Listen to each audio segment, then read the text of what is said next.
Nadie se lo creería. Nadie se creería que un reloj se formó solo, de la nada, de la nada.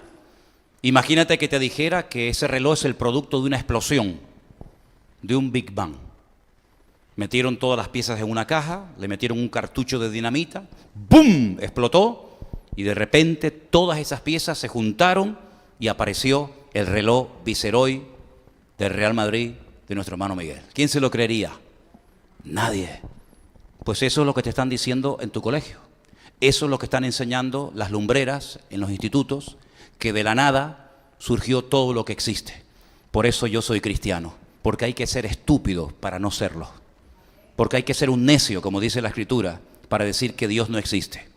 Simplemente viendo un reloj, en el caso, digamos, de la parte humana, pero viendo una estrella, una puesta de sol, el canto de un pájaro, una hormiga, etcétera, etcétera, es imposible totalmente que una persona medianamente inteligente con dos dedos de frente no pueda admitir que detrás de ese animal, detrás de esa estrella, detrás de esa puesta de sol, detrás de esa marea, detrás de lo que sea, no hay un diseñador. Hay un orden, hay un diseño, hay color, hay forma, y todo eso no se forma de la nada. Todo eso nos habla de que hay alguien que lo creó, que lo hizo. No, la evolución. ¿Y quién creó la evolución? ¿Y quién creó el Big Bang? ¿Y de dónde salió el primer punto de energía del universo? ¿De dónde salió todo eso? Nadie te podrá responder, pero gracias al Señor que tenemos el manual. El manual lo tenemos en nuestras manos, se llama la Biblia, y la palabra de Dios nos cuenta perfectamente cómo, cuándo, dónde y por quién se crearon todas y cada una de las cosas, hasta el más mínimo detalle. Todo tiene una razón de ser, porque Dios es el Dios de lo grande y de lo pequeño. Es capaz de crear una ballena descomunal en peso y en medida, y es capaz de crear un piojo que si lo tienes hoy en la cabeza ni te das cuenta que lo tienes, a menos que veamos que te rasques. Todo lo ha creado, todo lo ha diseñado el Señor, con forma, con diseño, con modelo, con medidas, con peso, ¿verdad? Para que sepamos que detrás de todo lo que vemos está la mano del Creador del universo. Y ese Creador del universo se humilló, se anonadó a la máxima potencia. Ya no podía, anonadarse más, haciéndose hombre, como tú y como yo, dejándose matar, dejándose morir en una cruz, pero al tercer día resucitó de la tumba para darnos vida y vida en abundancia. ¿Te cuesta creer todo eso? A mí no me cuesta creer nada de eso en absoluto, porque el Señor nos ha demostrado de miles de formas y de maneras que Él es el Dios todopoderoso y que todo está bajo su control. ¿Cuántos dicen amén? El domingo pasado hablamos acerca de una situación muy difícil por la cual tuvo que atravesar el pueblo de Israel. En el libro de Esther, volvemos otra vez a ese libro, encontramos a un personaje siniestro, macabro, malo hasta decir basta, llamado Amán. No lo confundan con otro que parece el mismo, pero se llama Naamán, que no tiene nada que ver. Naamán era un general sirio, leproso, que va a Israel para que el profeta Eliseo ore por él y el Señor lo sanó. Amán es el personaje siniestro que aparece en el libro de Esther. Y quiero que en esta tarde tomemos nota de algo muy interesante que no se dijo el domingo pasado. En el libro de Esther, capítulo 3, el versículo 1, nos da un dato que no podemos pasarlo por alto. Preste atención.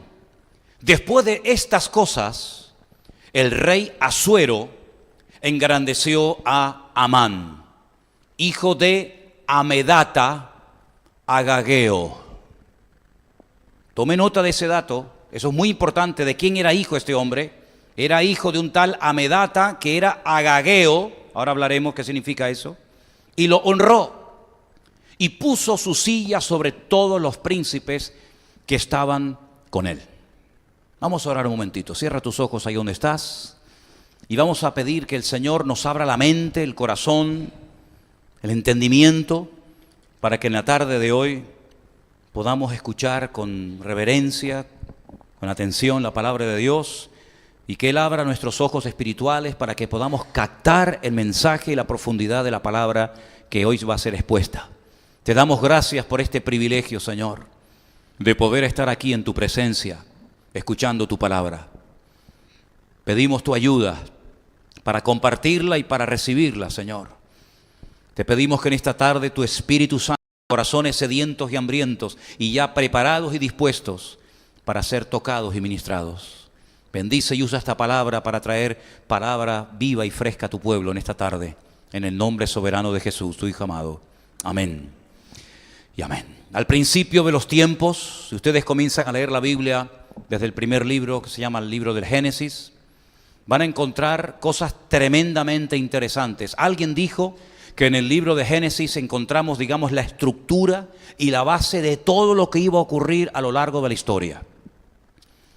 Hay varias preguntas, a veces realizadas por Dios, a veces formuladas por seres humanos en el libro del Génesis. Les animo a que un día, con papel y lápiz, comiencen a tomar nota de todas las preguntas que se hacen, que aparecen en el libro del Génesis. Una pregunta que aparece al principio es la siguiente: ¿por qué ha decaído tu semblante? Si hicieres el bien, ¿no serás enaltecido? Interesante la pregunta, ¿no? ¿Por qué has cambiado? ¿Qué te ha pasado? ¿Por qué ha decaído tu semblante? ¿Por qué se te nota raro? Si hicieras el bien, ¿no serías bendecido? ¿No serías enaltecido? ¿Recuerdan ustedes a quién le lanza Dios esta pregunta? Nada más y nada menos que a uno de los primeros habitantes del planeta Tierra, a uno de los hijos de Adán y Eva, a Caín. ¿Os habéis dado cuenta que cuando los dos hermanos van a presentar sacrificio y ofrenda al Señor, al que hace las cosas bien no se le dice nada? Humanamente hablando decimos, oye, habría que darle una buena palabra, una palmadita en la espalda, un decir, oye, qué bien, Abel, qué bien te estás comportando, qué bien estás actuando, qué bien estás haciendo las cosas. Nada, absolutamente nada. Sin embargo, al que está haciendo las cosas mal, al que anda raro, decaído, con el semblante cambiado, a ese le habla el Señor. Y le dice, Caín, me llama la atención que Dios se dé cuenta que había decaído el semblante, la actitud, el ánimo de Caín. A Dios no le pasa desapercibido nada. Si tú hicieras las cosas bien, decentemente y con orden, como dijo Pablo en la carta a los Corintios, no serías enaltecido, no te bendeciría yo como estoy bendiciendo a tu hermano. En otras palabras, la razón por la que estás con la cara cambiada, el semblante decaído, de mal humor, enfadado, etcétera, etcétera, la tienes tú mismo. Tú eres el culpable de tu situación actual. Tú eres el culpable de que ya no seas el mismo que fuiste tal vez en un momento determinado de tu vida.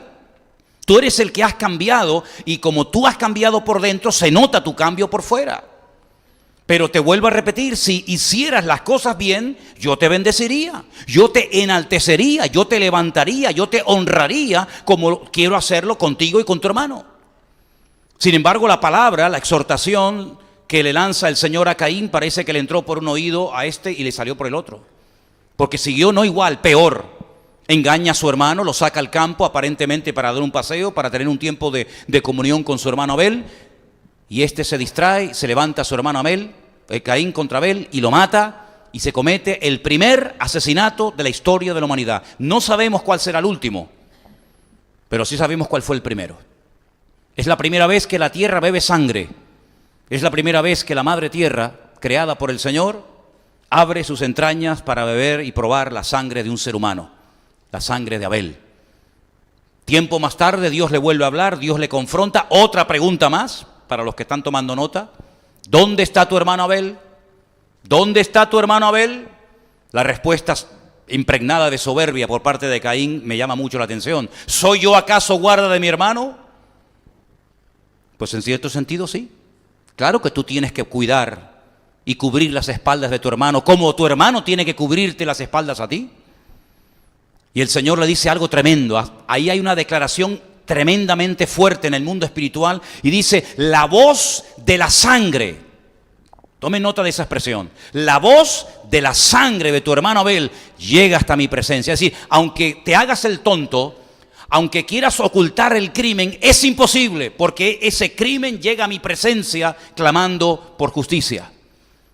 Y ahí Dios da una declaración tremenda, y hablamos el otro día de la marca de Caín, etcétera, etcétera, y cómo el Señor lo protegería a pesar de que iría errante por todas las naciones de la tierra, y en fin, todos conocemos el resto de la historia. Cada vez que alguien hace algo mal, lo primero que le cambia es la mirada. ¿Te has dado cuenta? O mira para otro lado, o agacha la cabeza, o te esquiva en la medida de lo posible. Hay un personaje en la historia que lo tuvo todo en la mano para ser uno de los hombres más bendecidos y tiró todo por la borda. Porque comenzó a obrar incorrectamente. Porque comenzó a darle rienda suelta a su naturaleza pecaminosa. Y estoy hablando nada más y nada menos que de Saúl, el primer rey de Israel. Yo les pedí el favor de que el jueves leyeran el capítulo 15 de Primera de Samuel. No sé si alguien lo ha leído, pero en Primera de Samuel capítulo 15, Saúl recibe órdenes concretas, claras y específicas acerca de lo que Dios le pide que tiene que hacer. Ni tenía que orar para pedir discernimiento espiritual. Señor, no entiendo nada. No es como Daniel, que a veces escribía cosas y dice que no comprendía. No. Saúl sabía perfectamente lo que Dios quería que hiciera y lo que no tenía que hacer.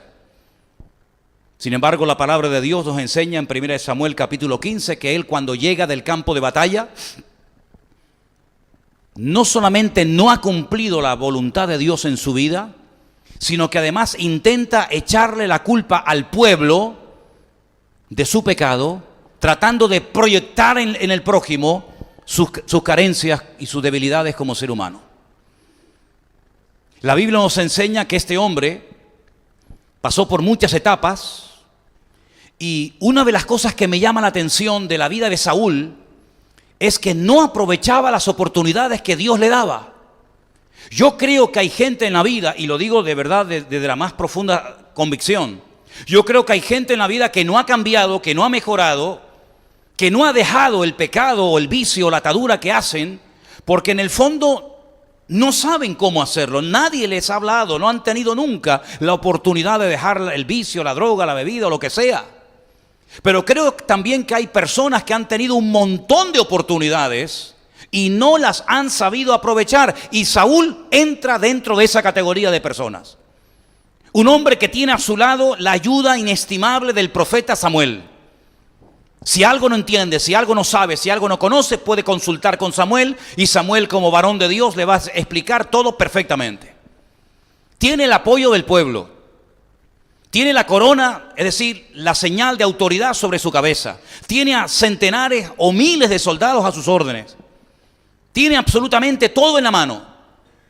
Y cada vez que el Señor le pide que haga algo, lo hace al revés o mal, o simplemente no lo hace. Entra en un estado de paranoia, entra en un estado de doble personalidad, entra en un estado de esquizofrenia total y absoluta, y no se le ocurre otra cosa que pedir que un músico venga a aliviarle los momentos difíciles de la vida. La Biblia dice que David, el que en el futuro se convertiría en su yerno, tocaba muy bien el arpa, era un buen músico, un gran compositor.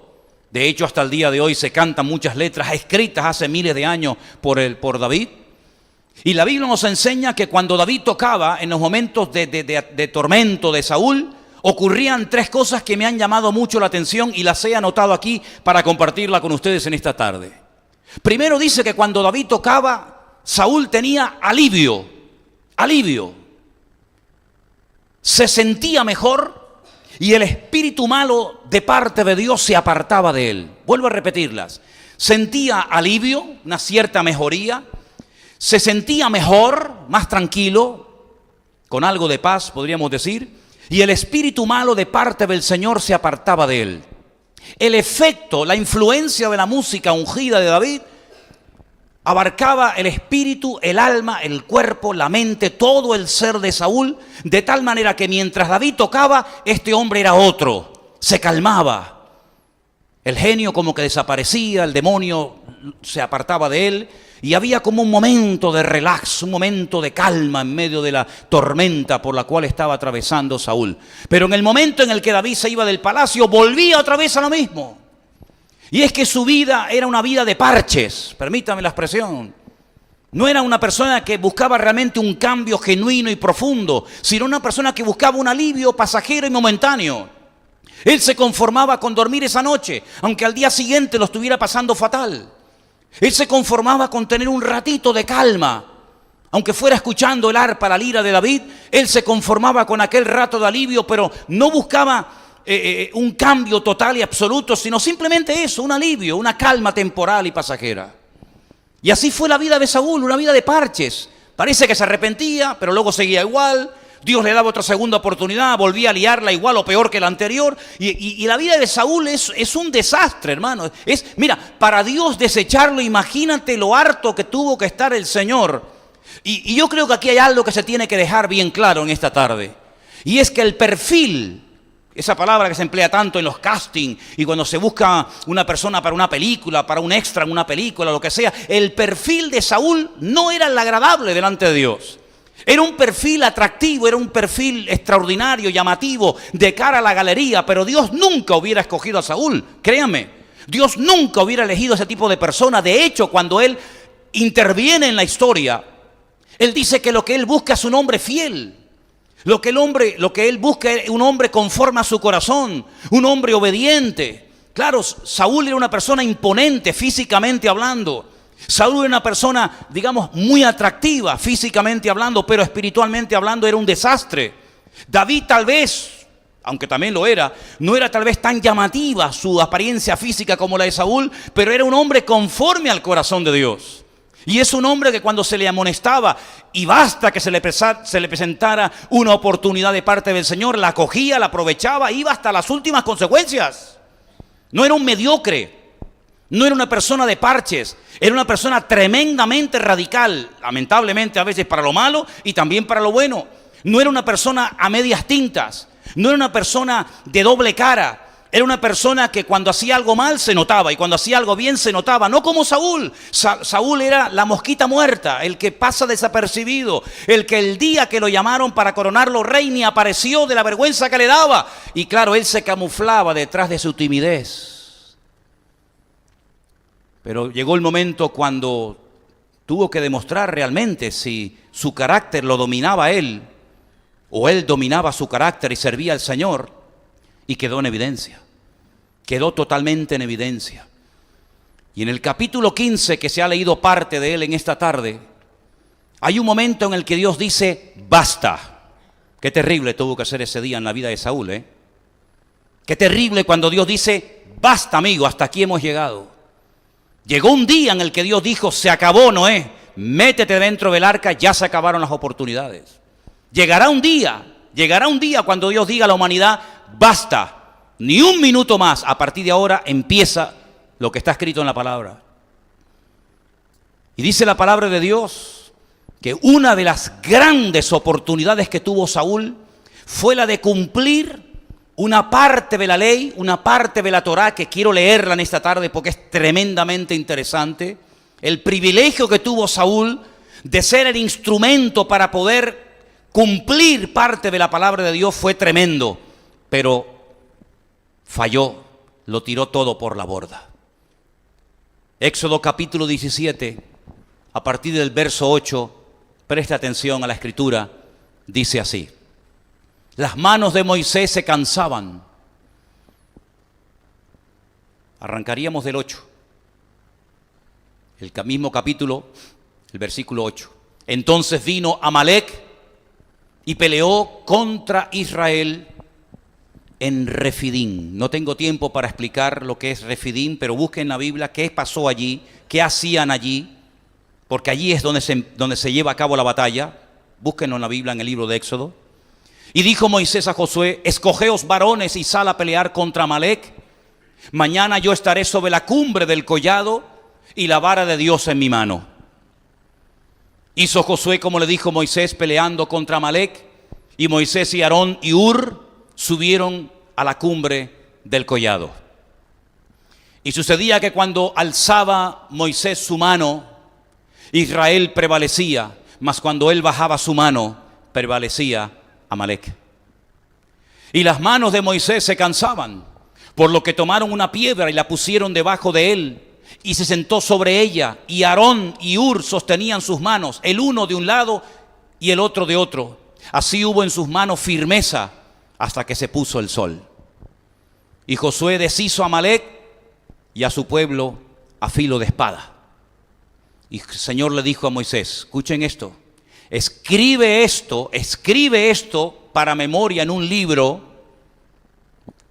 Aquí lo tenemos. Y di a Josué que raeré de todo la memoria de Amalec de debajo del cielo. Y Moisés edificó un altar y llamó su nombre Yahweh Nisi. El Señor es mi bandera, o el Señor es mi milagro. Y dijo, por cuanto la mano de Amalec se levantó contra el trono de Dios, Dios tendrá guerra contra Amalec de generación en generación. Quédense con esa última declaración. De generación en generación habrá guerra constante y permanente contra Amalec. Todos los habitantes de Canaán y de la zona cercana al desierto del Sinaí, la península del Sinaí de Egipto, sabían perfectamente quién era Israel y quién era el Dios de Israel. Lo sabían perfectamente. Las noticias corren. Incluso ustedes pueden saber y recordar que en el libro de Josué, cuando aquellos dos espías entran en la casa de Rahab, la ramera, ¿os acordáis? Ella les relata a los dos espías cosas que habían ocurrido hacía 40 años atrás cuando salieron de Egipto. Hemos oído cómo el Señor derrotó al faraón. Hemos oído cómo el Señor abrió el mar rojo para que ustedes pasaran por tierra seca. Hemos oído cómo han vencido a todos y cada uno de los reyes que se han levantado contra vosotros en el desierto. Todo el mundo sabía quién era Israel. Todo el mundo sabía que Israel no adoraba a Baal, ni a Moloc, ni a Milcón, ni a Quemos. Todo el mundo sabía que el Dios de Israel era un Dios diferente, un Dios todopoderoso, que ya lo había honrado en primer lugar al patriarca Abraham. Le transmitió esa fe a su hijo Isaac y su hijo a Jacob y así a las 12 tribus de Israel. Israel, cuando sale de la esclavitud en Egipto con mano poderosa, los milagros que esa gente vio allí, nunca ningún pueblo los volvió a ver jamás. Fueron milagros únicos e irrepetibles en la historia de la humanidad. Jamás Dios abrió un mar para que ningún pueblo pasara por tierra seca, pero para Israel sí lo hizo. El imperio de los egipcios, con el heredero a la cabeza, quedó totalmente desmantelado. Egipto no ha levantado cabeza hasta el día de hoy. Egipto se ha salvado milagrosamente por las aguas del río Nilo, el río más largo del mundo, 6.666 kilómetros de largo. Pero algún día, dice la Biblia, que ese río que tiene como forma de la lengua de la serpiente, se secará totalmente y vendrá la ruina y la destrucción total y absoluta de Egipto. Es una profecía que está por cumplirse. Y la Biblia nos enseña que cuando esta gente, este pueblo salió de allí, ellos se dirigían rumbo a la tierra prometida, pero en el camino hay una parada muy importante. Y sin esa parada, tú y yo no podríamos estar aquí esta tarde. Sin esa parada fundamental en la historia de ese pueblo, la Biblia no hubiera sido como ha sido y nos hubiera llegado como nos ha llegado. Porque esa parada tremendamente importante se lleva a cabo 50 días después de la liberación de Egipto. Ellos celebraron en tierra de Egipto, una fiesta que hasta el día de hoy se celebra. Se llama la fiesta de Pesa o de Pesa, que es saltar, brincar a un eslabón superior, una protección espiritual. Pero 50 días después que salen de la esclavitud en Egipto, se encuentran en las faldas del monte Sinaí. Y la Biblia nos enseña que es en esa montaña donde Dios habla con voz audible, donde dice que el sonido de la voz de Dios se podía ver. Y eso no es una mala traducción, eso es literal. Se podían ver cosas que no se pueden ver hoy en día, porque hoy en día nuestros sentidos están atrofiados por el pecado y el sonido solamente lo podemos oír. Pero ellos dicen que oían el sonido y veían el sonido que emitía la voz de Dios. Fue algo tremendo. Jamás en la historia de la humanidad ha habido una presencia tan poderosa sobre un punto concreto del mundo como en el monte Sinaí. Allí descendió Dios literalmente. Y allí les entregó la Torá, allí les entregó la ley, y allí trató con su pueblo, y allí marcó un antes y un después en la historia de la humanidad. Y todas, absolutamente todas las leyes y constituciones del mundo están basadas en lo que Dios le dio ese día al pueblo de Israel en el monte Sinaí. El no matarás, el no dirás falso testimonio, el honrar a los mayores, etcétera, etcétera. Amalek no quería que el pueblo de Dios recibiera dicho regalo. Amalek fue el único pueblo que desafió a Dios. Amalek fue el único pueblo que se atrevió a levantarse en pie de guerra, pero no lo hizo de frente, sino lo hizo de espalda. Porque dice la Biblia que buscó el punto débil de Israel, y el punto débil de Israel estaba en la retaguardia. Ahora lo vamos a leer. Y Amalek es el pueblo que desafía a Dios, porque dice que no tuvo, escuchen bien esto, no tuvo temor de Dios. Se levanta contra el trono de Dios, dice literalmente la Escritura. Intentó destruir, aniquilar el pueblo de Israel, atacó sus puntos débiles y le hizo mucho daño. Desbarató su retaguardia, dice la Biblia. Y es curioso porque a los demás pueblos había o que conquistarlos o subyugarlos. Una de dos, o te conquisto y te hago pagador de impuestos, o tienes que marcharte de la tierra. Sin embargo, a Amalek no había ni que conquistarlo, ni subyugarlo, había que destruirlo, borrar su memoria de la faz de la tierra. Amalek quería evitar que recibieran la palabra de Dios en el monte Sinaí, y Amalek hizo todo lo posible por impedir que las promesas dadas a los patriarcas Abraham, Isaac y Jacob se cumplieran en el pueblo de Israel. Por lo tanto, es un pueblo con una connotación espiritual sin precedente en la historia. Y ese acontecimiento que ocurrió allí en el desierto, cuando se termina de escribir la Torá, cuando se termina de escribir la ley, en el último libro, en un libro que se llama el libro de Deuteronomio o el libro de Devarim, de las palabras, en el capítulo 25 hay una palabra muy interesante que quiero leer en esta noche. Deuteronomio 25, 17. Acuérdate, Sajor, esa palabra Sajor solamente se emplea 2 veces en la Biblia, para guardar el Shabbat o para acordarse de lo que hizo Amalek. Sajor es en hebreo. Es una palabra sagrada, es una palabra con una connotación muy profunda. Es una palabra que te dice, no te olvides nunca de lo que te voy a decir ahora que tienes que cumplir. Acuérdate del día de reposo para santificarlo y acuérdate de lo que te hizo Amalek contigo en el camino cuando salías de Egipto. Acuérdate, recuérdalo siempre, de cómo te salió al encuentro en el camino y te desbarató la retaguardia, la parte de atrás, de todos los débiles que iban detrás de ti cuando tú estabas cansado y trabajado. Palabras que emplea Cristo en el Nuevo Testamento cuando dice, venid a mí los trabajados y cargados que yo os haré descansar. Ahí aprovechó el cansancio, la fatiga. Ahí aprovechó, digamos, el agotamiento del pueblo y en ese momento de poca fuerza física, en ese momento de que estás cansado, estás quemado, estás hambriento, estás sediento, en ese momento viene el ataque de Amalek. Cuando tú estabas cansado y trabajado y no tuvo ningún temor de Dios, ninguno. Por tanto, cuando el Señor tu Dios te dé descanso de todos tus enemigos alrededor, en la tierra que el Señor tu Dios te da por heredad para que la poseas, borrarás la memoria de Amalek de debajo del cielo. No lo olvides. ¿Cuántos dicen amén? Empieza la exhortación diciendo, Sajor, acuérdate, acuérdate. Y termina diciendo, no te olvides de lo que te estoy mandando aquí. Cuando tengas el momento para hacerlo, cuando tengas descanso, cuando ya tus enemigos estén conquistados y subyugados, recuerda este acontecimiento. Esto no puede olvidarse. Esto se lo tenemos que traspasar a los niños, a nuestros nietos, a nuestros bisnietos. Y en cuanto tengas la oportunidad, a esta gente me la borras. Que no quede recuerdo en la historia de que un pueblo se llamó Amalek, que intentó destruir al pueblo de Dios. Bien, pasa el tiempo, muere Moisés. Delega la responsabilidad del pueblo y del liderazgo del pueblo sobre Josué. Muere Josué, lamentablemente no hay heredero, se produce una anarquía, todo el mundo hacía lo que le daba la gana, no hay un líder, no hay una cabeza, no hay un orden, no hay una dirección. Ahí empezamos una etapa enorme, larguísima, de más de 400 años de historia, donde aparecen ¿quiénes? Los jueces. Ustedes tienen un libro, tenemos un libro en la Biblia. Después de los libros de Moisés, el libro de Josué, y a continuación tienes el libro de los jueces, que te lo puedes leer en unos pocos días.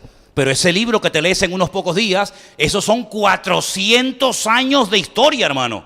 Y ninguno de ellos ni Otoniel, ni Gedeón, ni Barak, ni Jefté, ni Sansón, ninguno de ellos, y si no recuerdo mal eran como unos 13 o 14 jueces, ninguno de ellos tomó en serio esta palabra. Recuerda lo que te hizo Amalec y en cuanto tengas descanso de tus enemigos que te rodean, bórralos de sobre la faz de la tierra. Ninguno de ellos jamás se detuvo a decir, oye, esta palabra hay que cumplirla. Este encargo de parte del Eterno, de nuestro Dios, hay que cumplirlo y ejecutarlo. Ninguno de ellos jamás se percató de que esto era de vital importancia. Pero llega el momento, en 1 Samuel, capítulo 15, donde Dios le dice a Saúl, escúchame bien, querido, presta suma atención, porque lo que no hicieron tus antepasados durante 4 siglos y pico de historia, te ha tocado a ti el hacerlo. Lo que no hizo Sansón, lo que no hizo Jefté, lo que no hizo Gedeón, ahora toma nota. Ve, localiza a Amalec y destrúyelo, que no quede ni uno con vida. Vamos a ver qué fue lo que hizo Saúl. Ustedes leyeron hoy o esta semana el capítulo 15 de 1 Samuel, y en el capítulo 15 de 1 Samuel veamos cómo se toma este hombre la responsabilidad que le ha delegado el Señor. Versículo 9. Saúl y el pueblo, escuchen bien, Saúl y el pueblo perdonaron ¿a quién? A Agag. ¿Quién era Agag? El rey de Amalec. El rey de los amalecitas. Este era. Perdonaron a Agag y a lo mejor de las ovejas, del ganado mayor, de los animales engordados, de los carneros y de todo lo bueno, y no lo quisieron destruir. No me da la gana de destruir estas ovejas tan bonitas, estos bueyes tan gordos. No me da la gana de destruir todo esto, porque esto vale una pasta, esto es una maravilla, este ganado es una pasada, estos bueyes nos van a ayudar a arar nuestros campos, estas ovejas nos van a ayudar para sobrevivir. No quisieron destruirlo, mas todo lo que era vil y despreciable destruyeron. Vil y despreciable ante sus ojos. Para Dios todo era vil y despreciable, pero ellos dijeron esto sí y esto no. Vino palabra del Señor a Samuel y dijo, me pesa haber puesto por rey a Saúl, porque se ha vuelto en pos de mí y no ha cumplido mis palabras. Y se apesadumbró Samuel y clamó al Señor toda aquella noche. ¿Se dan cuenta? Otra oportunidad tirada a la basura. Tienes la oportunidad de poder cumplir lo que dice la palabra de Dios. Eres el instrumento escogido como primer rey de Israel para terminar con este problema para siempre. Por lo tanto, ya sabes lo que tienes que hacer. Y cuando vuelve del campo de batalla, la Biblia nos dice en el versículo 12, madrugó luego Samuel para ir a encontrarse con Saúl por la mañana, y se le dio aviso a Samuel diciendo, Saúl ha venido a Carmel, y he aquí se levantó un monumento y dio la vuelta y pasó delante y descendió a Gilgal. Vino pues Samuel a Saúl y Saúl le dijo, bendito seas tú del Señor, yo he cumplido la palabra del Señor. Ya empieza a justificarse. Yo he cumplido la palabra del Señor. Eso no es lo que nos dice el versículo 9. Versículo 9 dice que perdonaron al rey de Amalec y perdonaron a parte del ganado. Pero él dice, yo he cumplido la palabra del Señor. Samuel entonces le dijo, ¿y qué es este balido de ovejas y bramido de vacas que oigo con mis oídos? ¿Esto qué es? Y le dice Saúl, de Amalec los han traído, yo no tengo nada que ver con esto, porque el pueblo perdonó lo mejor de las ovejas y de las vacas para sacrificarlas al Señor tu Dios, pero lo demás lo hemos destruido. Qué triste, ¿no? No has entendido nada, o perdón, sí lo has entendido, pero no has querido obedecer la palabra de Dios. Y ese día Dios toma la decisión, mira, tú has desechado mi palabra, yo te desecho a ti. A partir de hoy, yo voy a comenzar a preparar y a buscar a otro hombre, obediente, fiel, sometido a mí y a mi palabra, pero a partir de hoy yo no cuento más contigo. Y dice en el versículo 23, palabras tremendas del profeta Samuel al rey Saúl, cuando él intenta presentar la excusa de que bueno, lo hemos perdonado, pero realmente en el fondo lo que queríamos era presentar estos animales tan bonitos y tan gordos como sacrificio al Señor. Y el profeta le dice, como pecado de adivinación es la rebelión, y como ídolos e idolatría la obstinación. Por cuanto tú desechaste la palabra del Señor, el Señor también te ha desechado para que no seas rey. Tú has marcado tu destino y el destino de tu pueblo, lamentablemente, para mal. Ese día Amalek tenía que haber sido destruido con el rey Agag a la cabeza, y se hubiera terminado de una vez para siempre el problema con esta gente. No lo hizo, quiso ser más bueno que Dios, quiso justificar su rebeldía echándole la culpa al pueblo. Y ahora nos vamos al libro de Esther, capítulo 3, otra vez, versículo 1. ¿De dónde era Amán? Era hijo de Amedata Agageo. ¿Quién era este Agageo? Un descendiente de Agag, el rey de Amalek. ¿Saben cuánto tiempo ha pasado desde que Saúl desobedece hasta que Amán se levanta y le intenta aniquilar y destruir al pueblo de Israel? Mucho tiempo, siglos. Pero por no haber terminado la obra a la cual Dios lo llamó, perjudicó, y por poco el pueblo de Israel es exterminado y no queda vivo ni uno, por culpa de un rey desobediente que cuando tuvo la oportunidad de obedecer y de cumplir el mandato de Dios, no quiso hacerlo. Y la Biblia nos enseña que los descendientes de ese rey, los descendientes de los amalecitas, eran los que querían destruir al pueblo de Israel. Ahora pueden comenzar ustedes a entender el odio tan grande de Amán contra los judíos. ¿De dónde nace ese odio? ¿Por qué tiene él tanta tirria a ese pueblo? ¿Por qué él quiere aniquilar y destruir a todos los judíos de sobre la faz de la tierra? Porque la Biblia dice que cuando Agag, que habían perdonado los soldados, incluido el rey de Israel, Saúl, venía alegremente como diciendo, bueno, aquí no pasa nada, me han perdonado la vida. Es muy fuerte lo que les voy a decir, pero es lo que dice la Biblia. Samuel lo mató, lo descuartizó y mandó sus trozos por todo el país. Es algo impresionante, ¿eh? ¿Qué te parece, amigo? Le mataron al rey y esa gente juramentó que se vengaría de la muerte de su rey en un momento de la historia.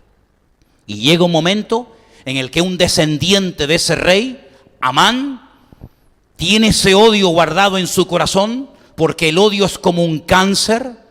Ese resentimiento, esa amargura la llevaron dentro generaciones tras generaciones. El tema es que no se había presentado la oportunidad para ejecutar venganza, pero en el momento en el que uno de ellos, en este caso Amán, es levantado, es honrado, es enaltecido por el rey de turno, en este caso Asuero, dice, esta es la mía. En cuanto tenga ocasión, en cuanto tenga oportunidad, lo que se le hizo a nuestro rey siglos atrás, lo vamos a hacer ahora con todos los judíos sobre la faz de la tierra.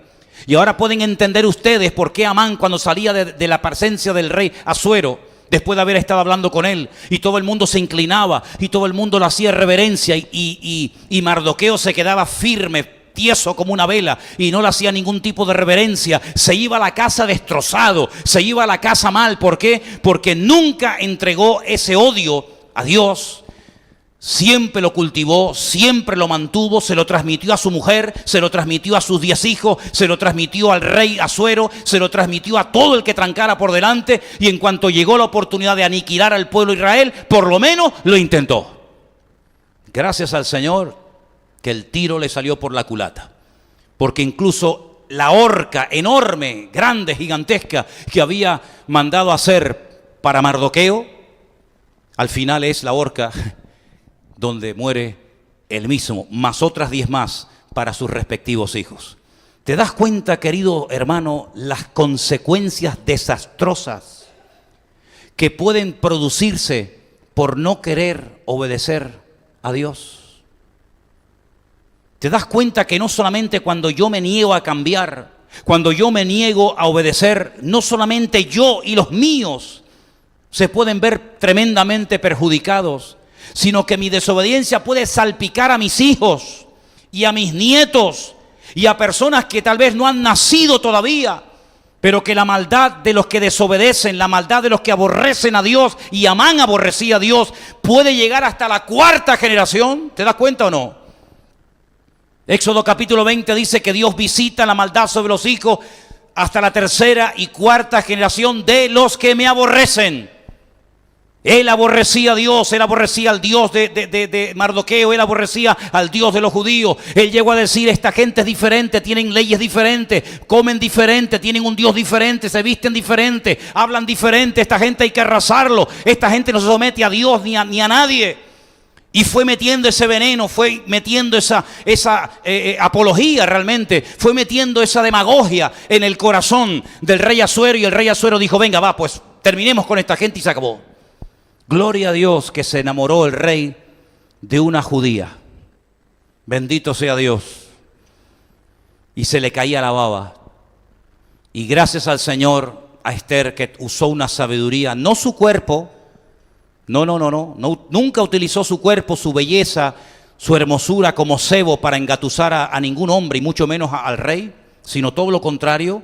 Utilizó todas las armas sabiamente, orando, ayunando, buscando la voluntad de Dios, y supo llevar a su marido por el buen camino, y le dijo, solamente te pido una cosa, que salves la vida de mi pueblo y también la mía, porque si matas a ese pueblo, también me tendrás que matar a mí, porque yo también soy judía.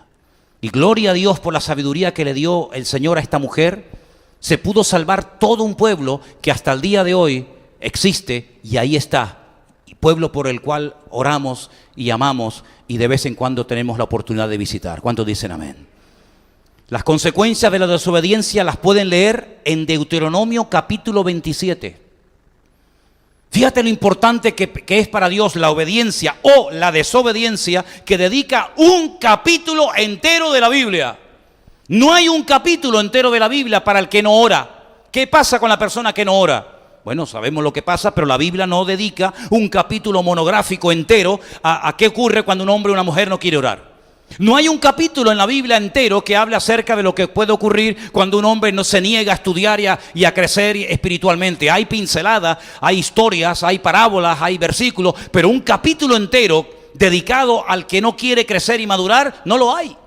Pero mira cómo en la Biblia se dedica un capítulo entero. Por favor, léalo. Deuteronomio capítulo 27. Consecuencias de la obediencia, consecuencias de la desobediencia. Un capítulo entero. Enfermedades que no tenían por qué haber aparecido nunca, aparecen cuando hay desobediencia.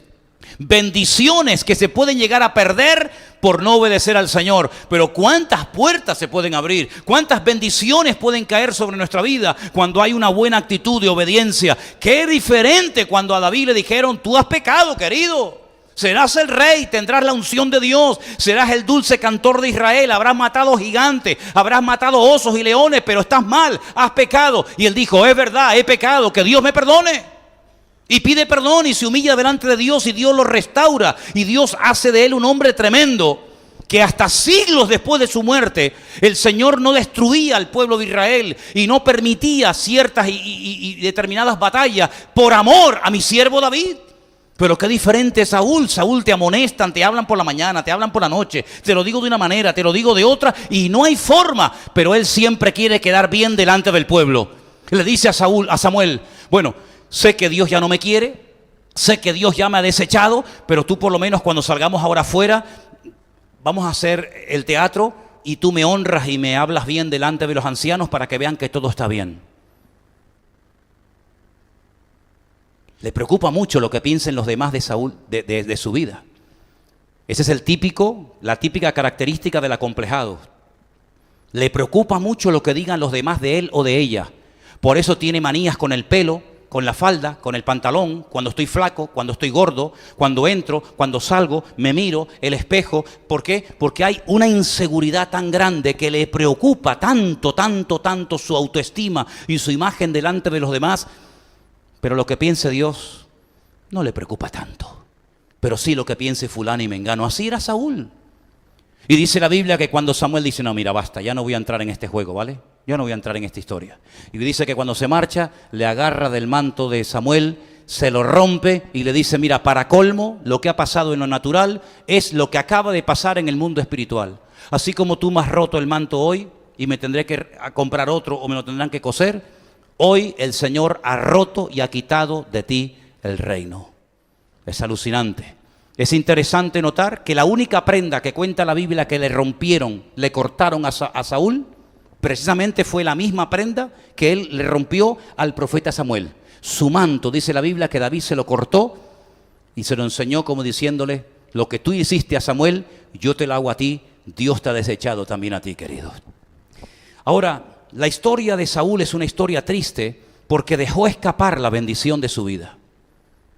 No se dejó tratar por el Señor. Podía haber sido un hombre muy usado, como en un tiempo lo fue, pero lamentablemente entró en una ambigüedad. Ahora obedezco, ahora no obedezco, ahora sí, ahora no.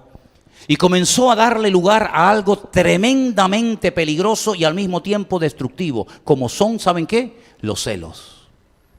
Comenzó a tener celos de David.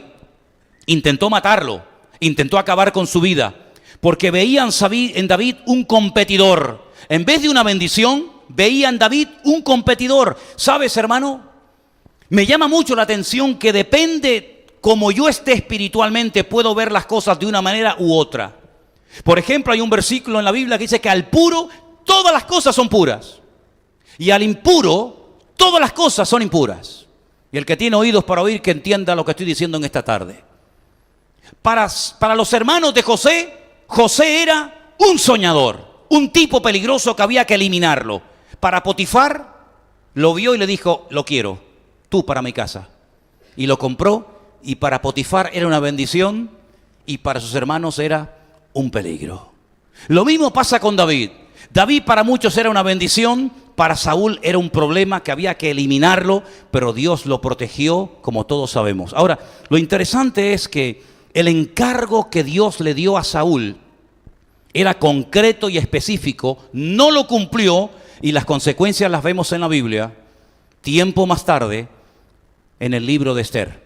¿Quién sabe si lo que Dios me está pidiendo hoy a mí puede abrir brecha, puede abrir la bendición y la puerta a mis hijos el día de mañana, o yo sin querer se la puedo cerrar por no querer obedecer al Señor?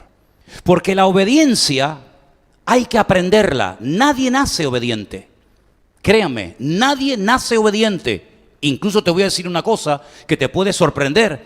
Pero dice, por lo que padeció, aunque era hijo, aprendió obediencia. ¿De quién estoy hablando? Del Mesías, del mismísimo Señor Jesucristo. Y aunque era hijo, lo cual no le exime de ninguna responsabilidad, y aunque era hijo, por lo que padeció, aprendió obediencia, de lo cual deducimos que la obediencia hay que aprenderla, pero nadie tiene que hacer un curso para aprender a ser un desobediente. Ya nacemos con la tendencia a ser desobedientes. No nacemos con la tendencia a obedecer. Saúl tenía que aprender a ser obediente y tuvo la oportunidad para ser un hombre tremendamente obediente, pero no quiso. Y no terminaba los encargos porque él tampoco había terminado con su propia vida. Es más, cuando terminó con su vida, terminó de mala manera. Saúl es el típico que quiere hacer las cosas a su manera y no se da cuenta que lo que él hace hoy mal, lo que él siembra hoy de desobediencia y de despropósitos y de rebeldía, generaciones más tarde van a cosechar la ruina y la desobediencia del rey Saúl. Es un personaje que causa tristeza. Es un personaje que no causa admiración como podría ser David o cualquier otro. Es un personaje que dices, caramba, de ser un desconocido, permítame, un don nadie, a convertirse de la noche a la mañana en el hombre más importante, en la figura más trascendental de la historia de Israel, nada más y nada menos que el primer rey de Israel, y tirar todo eso por tierra. La pregunta es ¿por qué? ¿Porque se hizo ateo? No. ¿Porque se hizo adorador de imágenes? No podemos cuestionar a Saúl porque terminó adorando a Baal, a Moloc, a Milcón. No. Él nunca dejó de ser creyente. Pero el problema de Saúl es que quería vivir a su manera. Y hay una canción que a mí siempre me gustó de Frank Sinatra, My Way. A mí me gusta cantar My Way. Es una canción preciosa, hay que tener voz para cantarla, ¿eh? Yo no digo que tenga para cantarla, pero no deja de ser una canción. Pero ¿sabes lo que dice la canción? My Way, ¿qué es? A mi bola. Quiero hacer las cosas a mi manera. Quiero hacer las cosas como a mí me da la gana, sin tener que rendirle cuentas a nada ni a nadie, porque yo soy mi propio Dios, mi propia cabeza. Ya lo decía John Lennon en una de sus famosas canciones: ni Dios, ni religión, ni nada, ¿verdad? Sino que me imagino un mundo a mi manera, a mi forma, eso, sin Dios, sin principios, sino donde cada uno hace lo que le da la gana. Y ese es el espíritu de Saúl. Ese es el espíritu que reina y prevalece en estos tiempos, donde los hijos no quieren someterse a los padres, donde los alumnos no quieren someterse a los profesores, donde nadie quiere someterse ni obedecer a nadie. Pero ¿cómo terminó Saúl? Como van a terminar todos los que desobedecen las leyes de Dios: de mala manera, arruinados, amargados, deprimidos, frustrados y muriendo, si me permiten, antes de tiempo. Porque quiero decirles, y termino, que los problemas que se enfrentó Mardoqueo en su época, los problemas con los cuales se enfrentó la reina Esther en su época, se podían haber evitado. Lágrimas podían haberse evitado. Dolor y sufrimiento y ayuno y desgarro del corazón se podía haber evitado si este personaje en su momento y en su punto de la historia hubiera cumplido el mandato de Dios. Pero como no quiso, su maldad salpicó a otras generaciones y por poco destruyen al todo el pueblo de Israel, un descendiente de Agag, un agageo, porque no ejecutó la orden y la bendición de Dios. Hermanos, piensa en esto: la vida que ahora vives no solamente es tu vida, sino es una vida que ejerce influencia. Cuando todos y cada uno de ustedes se vayan de aquí y ya no quede nadie, y el local se cierre y las luces se apaguen y el sonido deje de emitir su sonido, la huella de todos y cada uno de ustedes quedará en este local. Si entraran los policías, la científica, todo lugar que has tocado con tus manos ha quedado marcado con tus huellas. Y la policía podría decir: aquí estuvo fulanito Betal, menganita Betal. Ah, mira la que estábamos buscando en busca y captura hace 10 años, mira dónde está. ¿Y cómo lo saben? Porque hemos dejado nuestras huellas aquí en el púlpito, en las sillas, en la puerta. Ahora voy a ver a más de uno con el pañuelo borrando todo para que no queden huellas. Pero ¿sabes qué? En el mundo espiritual estamos dejando huella. En el mundo espiritual estamos dejando huella en los más cercanos. En esos que están correteando por la iglesia hoy, estamos dejando huella. ¿Qué huella estamos dejando en ellos? ¿Le estamos preparando el futuro para que sean niños y mujeres de Dios? ¿O estamos como Saúl preparando un destino macabro y terrible para las futuras generaciones? No nos olvidemos que tenemos un mandato, y es la de ser sal y luz del mundo. Sal y luz de la tierra y del mundo. Y todos y cada uno de nosotros tenemos que cumplir con la función para la cual Dios permitió que naciéramos. Tú no naciste única y exclusivamente para que vinieras aquí los domingos a la tarde a escuchar una predicación. Cuando te vayas de este mundo y nunca más nadie nazca parecido a ti o igual que tú, habrás tenido que dejar una marca en el mundo espiritual, como aquellos que murieron dejaron una marca espiritual, y por allí la pluma de Dios lo sabe quién comienza a decir, como la fe de Abraham, la fe de Moisés y la fe de José, y comienza a enumerar los nombres de hombres y de mujeres que por lo que hicieron o por lo que dijeron pasaron a la historia. Y el diablo sabía y sabe perfectamente de quién estamos hablando. Pero ¿verdad que en la lista de los héroes de la fe de Hebreos capítulo 11, ¿verdad que no se menciona a Absalón? ¿Verdad que no se menciona a Saúl? ¿Verdad que no se menciona a Judas el traidor? ¿Verdad que no se habla de Poncio Pilato? ¿Verdad que no se habla de Anás y de Caifás? ¿Verdad que no se habla de aquellos personajes siniestros que no obedecieron a Dios? No. Se habla única y exclusivamente de hombres que en base a la fe que tenían y en base a la comunión tremenda que tenían con el Señor, se convertían en hombres obedientes. Si me dices que tengo que matar a un gigante, obedezco y voy. Aunque me dé miedo, pero Dios está conmigo y nadie me podrá hacer frente en todos los días de mi vida. Si Dios me dice que me tengo que levantar a las 5 de la mañana y estar durante los próximos 120 años de mi vida con mi familia construyendo un barco, me levanto y lo hago.